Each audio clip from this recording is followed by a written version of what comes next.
ለአንድ ጌታ፣ ለአንዲት ቤተክርስቲያን፣ ለአንድ ህይወት፣ ለአንድ ኑሮ። አደራችሁ እንዳትቀየሙ አንድ ጥያቄ ልጠይቃችሁ ነው። አደራ እንዳትቀየሙብኝ እና አንድ ጥያቄ ጠይቃለሁ። እንዲህ ነው የሚል ጥያቄው፣ በእያንዳንዳችሁ አይምሮ ውስጥ ቤተክርስቲያን አለች ወይ?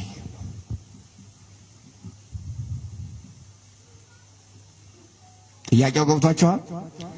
በእያንዳንዳችሁ አይምሮ ውስጥ ቤተክርስቲያን አለች ወይ? ይህ ሁላችንም የሚጠይቅ ነገር ነው። ከቤተክርስቲያን የምናገኘው እንጂ ቤተክርስቲያን በእያንዳንዳችን አይምሮ ብትኖር አሁን የምንሰማው ጆሮአችን የሚሰማው በቅኔውም ባሽሙር የተነገረን አይሆንም። ቤተክርስቲያንን የፈለግናት ለጥቅም ስለሆነ ብቻ ጥቅሟን ብቻ ስለምናገኝ ቤተክርስቲያን የሚባል ነገር የለም በአይምሮአችን ውስጥ። ያ ስለሌለ ነው ጠብ፣ ያ ስለሌለ ነው ሙግት፣ ያ ስለሌለ ነው ውድድር፣ ያ ስለሌለ ነው ይሄ ሁሉ ትርምስ፣ ያ ስለሌለ ነው ከክርስቶስ አልፎ ዘር መቁጠር የገባ ነው። ስለዚህ ዛሬ አባቶቼ ከይቅርታ ጋር ነው የምጠይቃችሁ፣ በትህትና ሆኜ ነው የምጠይቃችሁ፣ ደግሞም በንስሐ ሆኜ፣ ደግሞም ስሜታዊ እንዳልሆን ራሴን እየተቆጣጠርኩ እንባዬም እንዳይመጣ እየታገልኩ። ዛሬ ቅዱስ ሲኖዶስ የአዲስ አበባ ሕግ አወጣ፣ ደንብ፣ ከዚያ ስራ አስኪያጅ ቀየረ፣ ከዚያ ጳጳስ ቀየረ። ነገም እርግጠኞች አይደለም። ምክንያቱም በእያንዳንዱ አገልጋይ አይምሮ ቤተክርስቲያን ስለሌለች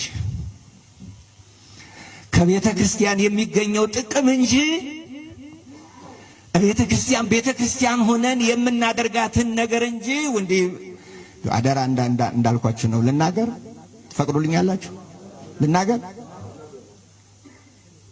እዚያች ቤተክርስቲያን ሆነን የምንጠቅመውን ሰው ወይም የምንጠቀመውን ነገር እናስባለን እንጂ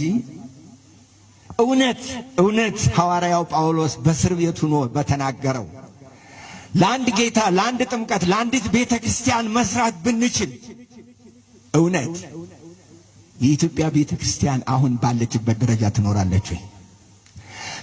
እውነተኞች ብንሆን፣ የተቆጠረውን በትክክል ብናስገባ፣ ያስገባነውን በትክክል ብንጠቀም፣ አማኞች ብንሆን